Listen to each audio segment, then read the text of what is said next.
नमस्कार, श्री स्वामी समर्थ. स्वागत आहे तुमचं माझ्या शिवस्वामी या भक्ती चॅनलवर. तर आजचा दिवस तुम्हाला खूप छान, सुखाचा, आनंदाचा जावो हीच स्वामींची चरणी प्रार्थना करते. आणि आज या नवीन व्हिडिओला सुरुवात करते. येत्या 18 ऑक्टोबरलाच म्हणजे शनिवारी आलेली आहे धनत्रयोदशी. दिवाळीचा उत्सव म्हणजेच आनंद, प्रकाश आणि समृद्धीचा पर्व.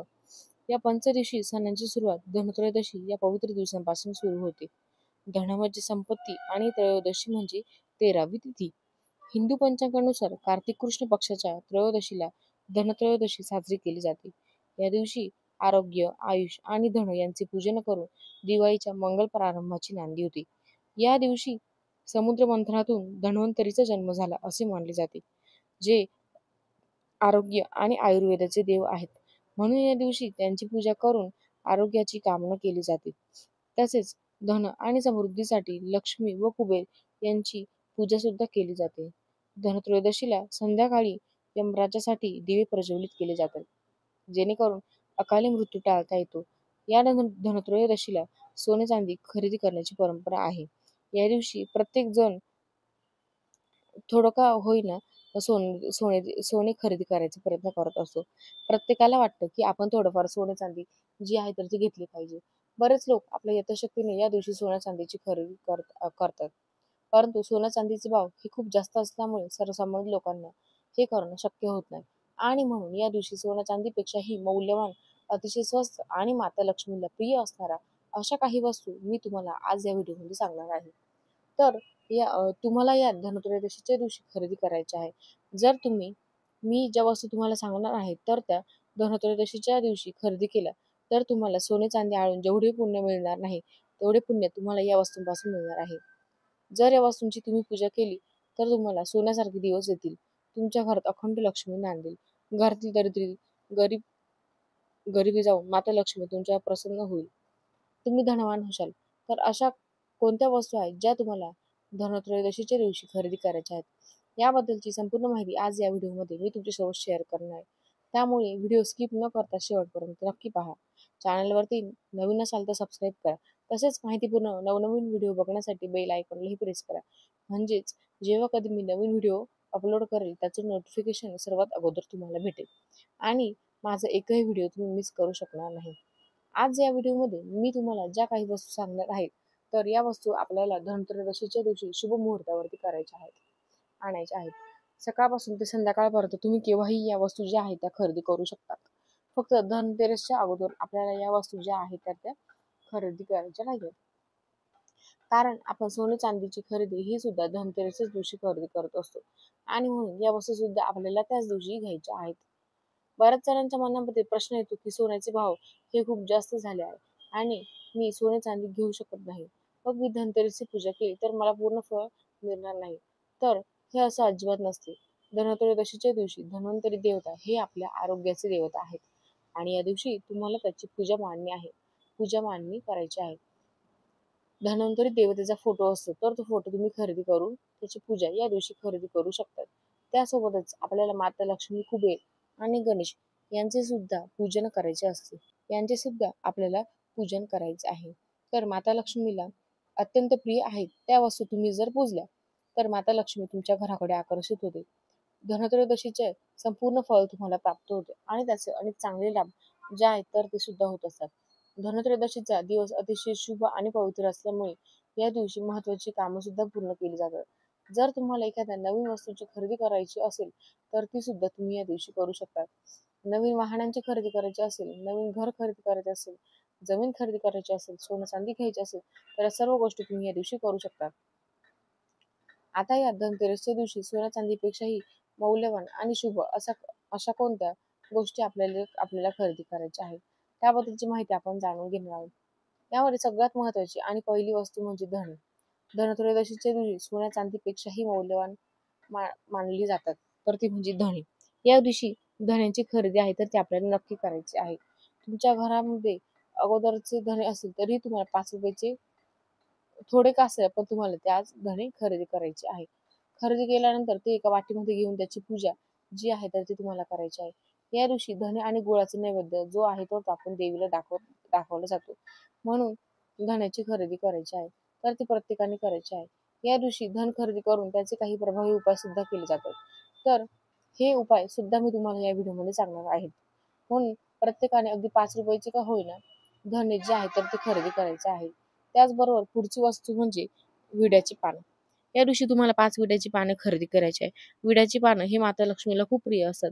तर या दिवशी तुम्ही त्याची खरेदी करायची आहे. विड्याची पाने आपण जर खरेदी केली तर तुमचं घर सोडून लक्ष्मी ही कधीच कुठेच जात नाही. आता ही विड्याची पाने तुम्हाला घ्यायचे आहे, एका प्लेटमध्ये ठेवायचे आहेत आणि या दिवशी विड्याच्या पानावर तुम्हाला थोडंसं मध म्हणजेच हनी आपण म्हणतो तर ते ठेवायचं आहे आणि यथानैवेद्य ही पान जी आहे तर ती तुम्हाला माता लक्ष्मी समोर ठेवायची आहे. आता माता लक्ष्मीला सर्वात जास्त प्रिय काय आहे असं म्हटल्यानंतर बरेच जण म्हणतात की लक्ष्मीला खीर प्रिय आहे किंवा कमळाचे फूल. माता लक्ष्मीला प्रिय आहेत, परंतु या वस्तूंपेक्षाही लक्ष्मीला विड्याची पाने जी आहेत तर ती खूप जास्त प्रिय आहे आणि त्या विड्यांच्या पानावरती आपण जर मध अर्पण केलं तर लक्ष्मी ही आपल्यावर प्रसन्न होत असते. म्हणून प्रत्येकाने या दिवशी लक्ष्मीची पूजा करताना 5 विड्याची पानं घेऊन त्यावरती मध लावायचं आहे आणि ही विड्याची पानं आपण देवीला अर्पण करायचं आहे. दुसऱ्या दिवशी ही पाने तुम्ही निर्माल्यामध्ये टाकली तरी सुद्धा चालेल किंवा तुमच्या घरामध्ये कोणी जर पान खात असेल तर ते तुम्ही खाल्ले तरी चालेल. त्यानंतर पुढची वस्तू म्हणजे लाया आणि बतासे. तर बघा लक्ष्मीपूजनाच्या दिवशी आपल्याला लक्ष्मी सोबतच म्हणजे झाडू सोबतच लाया आणि बत्ताशे सुद्धा लागत असतात, कारण ते सुद्धा पूजेत ठेवले जातात. याशिवाय पूजा देखील अपूर्ण मानली जाते. त्यामुळे याची खरेदी तुम्हाला धनत्रयोदशीच्या दिवशीच खरेदी करायची आहे, कारण हे सुद्धा धनसंपन्न मानले जातात. जर तुमच्या घरामध्ये जुने बत्ताशे असेल, लाया असतील तर त्या तशाच राहू द्या. परंतु या धनतेरसच्या शुभ मुहूर्तावरती तुम्हाला अगदी 5-10 रुपयांचा असं का असेना लाया बत्ताशे खरेदी करायचे आहेत. आणि देवी लक्ष्मीला या दिवशी अर्पण करायचं आहे आणि तेच तुम्ही दिवाळीच्या दिवशी वापरले सुद्धा तरी चालेल. धनत्रयोदशीच्या दिवशी लाया आणि बत्तासे घरात आणल्यामुळे वर्षभर घरामध्ये धनधान्यांची संपत्ती कधीही कमतरता भासत नाही. त्यानंतरची पुढची वस्तू म्हणजे हळकुंड. हळकुंड म्हणजे हळद असते. तर ती नाही अख्खी हळकुंड ज्याला लेकूरवाळदी हळद असं म्हटलं जातं, तर ते तुम्हाला खरेदी करायचं आहे. ते सुद्धा माता लक्ष्मीला अतिशय प्रिय आहे. अगदी 5 रुपयांना एक मिळते. तर तुम्ही एक जरी खरेदी केलं तरी चालेल किंवा शक्य असेल तर 5 हळकुंड तुम्हाला खरेदी करायचे आहेत. त्या हळकुंडाची तुम्हाला पूजा करायची आहे. यानंतर एक लाल कपडा घ्यायचा आहे. त्या लाल कपड्यामध्ये एक अख्खं हळकुंड, एक सुपारी, एक हिरवी वेलची, एक लवंग आणि एक कमळगट्ट्यांचे बीज अशा 5 वस्तू घेऊन तुम्हाला त्या लाल कपड्यात बांधायच्या आहेत. आणि त्याची एक तुम्हाला लक्ष्मी पोटली तयार करायची आहे आणि ही पोटली तुम्हाला मुख्य दरवाजाच्या वरती बांधायची आहे. हळकुंडामुळे नकारात्मकता जी आहे तर ती आपल्या घरामध्ये येत नाही आणि वर्षभर आपल्या घराची भरभराटी होत असते. म्हणूनच आपल्याला हळकुंड जे आहे तर ते खरेदी करायचे आहे आणि असा एक छोटासा उपाय सुद्धा तुम्हाला या धनत्रयोदशीच्या दिवशी करायचा आहे. यानंतर पुढची वस्तू म्हणजे मीठ. तर तुम्हाला या दिवशी मिठाची एक पुडा सुद्धा खरेदी करायचा आहे. कारण या दिवशी मीठ खरेदी करायला खूप महत्त्व आहे. मिठाला माता लक्ष्मीचं प्रतीक मानलं जातं. म्हणून या दिवशी तुम्ही मिठाची खरेदी जी आहे तर ती केली जाते. जेव्हा तुम्ही धनत्रयोदशीची पूजा करणार आहात, तेव्हा त्या पूजेमध्ये तुम्हाला मिठाचा पुडा सुद्धा ठेवायचा आहे आणि त्याची सुद्धा तुम्हाला पूजा जी आहे तर ती करायची आहे. त्यामुळे आपल्या घरामध्ये कधीही धनसंपत्ती जी आहे तर ती कमी पडत नाही.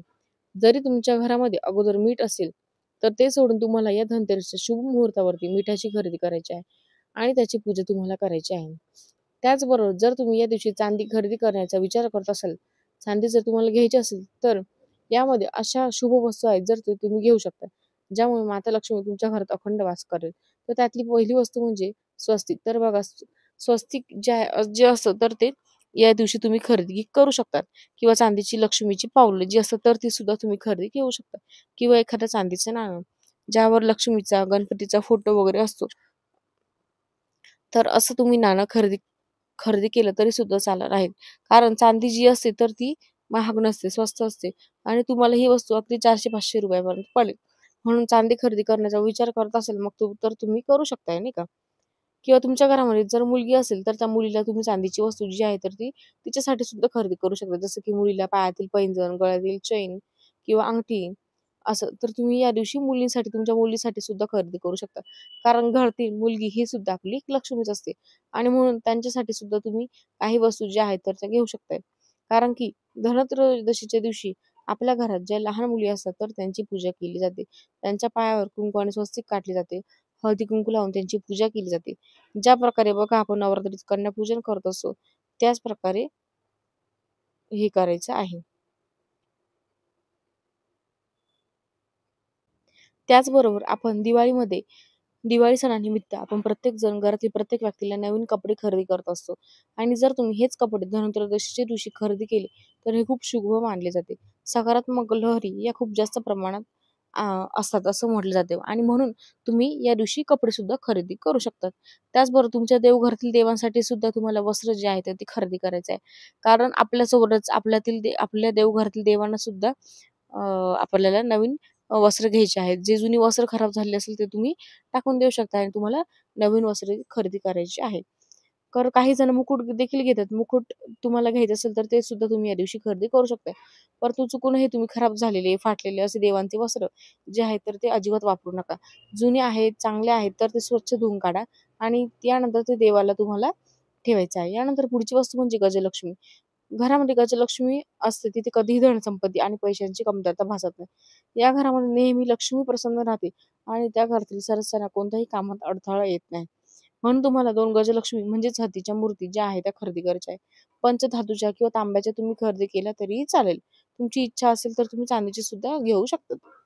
त्याचबरोबर या या दिवशी श्रीयंत्र हे सुद्धा आपल्याला खरेदी करायचं आहे. कारण देवघरामध्ये श्रीयंत्र असणं खूप महत्त्वाचं आहे.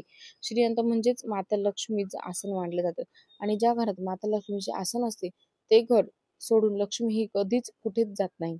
म्हणून जर तुमच्या घरामध्ये जर पैसा टिकत नसेल, पैशाची आर्थिक अडचण येत असेल, ₹5 कमवत आपण तिथे ₹100 खर्च होत असेल, तर तुम्ही नक्कीच धनत्रयोदशीच्या दिवशी श्रीयंत्र हे घ्या. याचे फायदा बघा, खूप सारे फायदे आणि बऱ्याच जणांकडे श्रीयंत्र आपल्या घरात असतंच. तर या दिवशी तुम्हाला ते खरेदी करायचं आहे.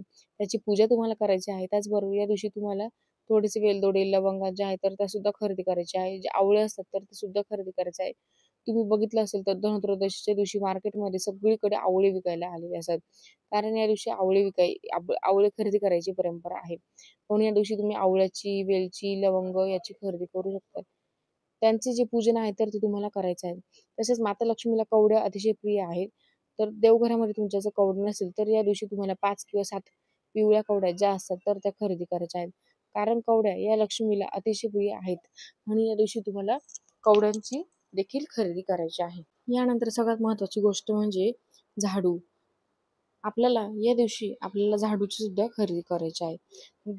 आपल्याला दिवाळीच्या दिवशी देखील आपल्याला झाडू लागतो. लक्ष्मी म्हणून आपण त्या झाडूची पूजा करत असतो.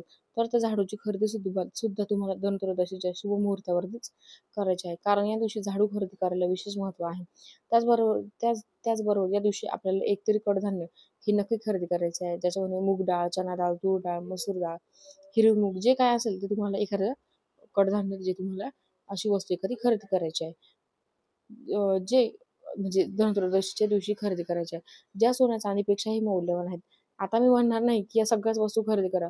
पण ज्या वस्तू तुमच्या घरात आहेत त्या तुम्ही नाही नाही असं नसतं. म्हणून तुम्ही ही पूजा नक्की करा. सोबतच लक्ष्मीची सुद्धा तुम्हाला पूजा करायची आहे. त्याचबरोबर धनतेरसच्या दिवशी संध्याकाळी आपल्याला यमदीपदान सुद्धा करायचं आहे. मुख्य प्रवेशद्वाराच्या बाहेर तुम्हाला एक दक्षिण दिशेला तोंड करून दिवा लावायचा आहे आणि दोन्ही हात जोडून तुम्हाला आपल्या कुटुंबावर कोणत्याही वाईट संकट, अकाली मृत्यू येऊ नये अशी तुम्हाला यमाला प्रार्थना करायची आहे. आपण यमाची पूजा ही कधीच करत नाही. परंतु धनतेरसच्या दिवशी आपण यमदीपदान करावं असं आपल्या शास्त्रात सांगितलं आहे. जेणेकरून आपल्या कुटुंबावर कोणत्याही अकाली मृत्यूचे संकट हे येत नाही. तर अशी ही महत्त्वाची माहिती मला तुमच्यापर्यंत शेअर करायची होती. व्हिडिओ तुम्हाला आवडला असेल तर लाईक करा. चॅनलवरती नवीन असेल तर सबस्क्राईब करा आणि हा व्हिडिओ आपल्या मित्रपरिवारासोबत जास्तीत जास्त शेअर करा. चला तर मग भेटू असाच एका पुढल्या नवीन व्हिडिओसोबत. तोपर्यंत सर्वांना श्री स्वामी समर्थ.